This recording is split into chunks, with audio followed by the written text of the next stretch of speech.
Hello viewers, on today's news. The U.S. Congress has passed a stopgap funding bill, averting for now a looming government shutdown that would have disrupted many services, squeezed federal employees, and roiled politics. The House of Representatives voted 335 to 91 late on Saturday to fund the government temporarily, with 209 Democrats supporting the measure compared with 126 Republicans in a show of rare unity. That ended the stalemate. If no funding legislation was enacted, federal agencies would have stopped all non-essential work and would not send paychecks as long as the shutdown would last. U.S. President Joe Biden signed the bill after it was cleared by the Democratic-controlled Senate. The Republicans narrowly control the U.S. House of Representatives. Here are the main things you should know about what is ahead. The fact that the bill will only liquidate the government for a further 45 days means that renewed intense discussions lie ahead in the two bodies of Congress, the Senate and the House of Representatives, to avert another potential shutdown. What a federal government shutdown means and who will be affected. Therefore, if an agreement cannot be reached by November 17th, millions of federal workers will, once again, face delayed paychecks, including many of the roughly 2 million military personnel and more than 2 million civilian workers across the nation.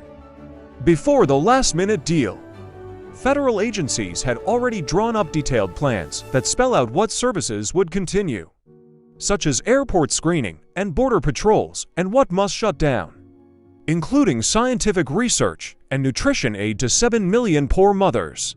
U.S. Congress has blocked new aid for Ukraine in the government spending deal, despite calls from the White House and efforts by Democratic members of the Congress.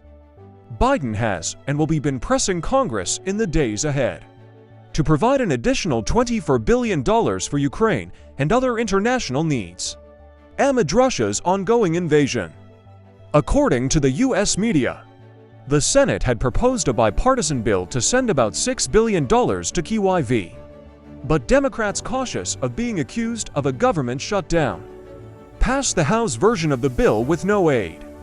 We cannot under any circumstances allow American support for Ukraine to be interrupted, Biden said in a statement after the bill was passed.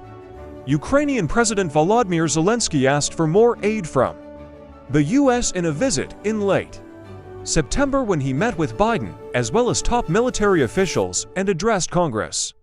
The Biden administration has given more than $75 billion in assistance to Ukraine since the war began in February 2022. The shutdown crisis was largely triggered by a small group of hardline Republicans who had defied their own party leadership to scupper various temporary funding proposals as they pressed for deep spending cuts. The group of 21 hardliners had threatened to remove Kevin McCarthy as Speaker if a stopgap measure they opposed was passed with Democrat support, and many Washington watchers were expecting the Speaker to have to fight for his job in the coming weeks. McCarthy sought to convey confidence both about his own future and the prospects for securing a final agreement by the new mid-November deadline.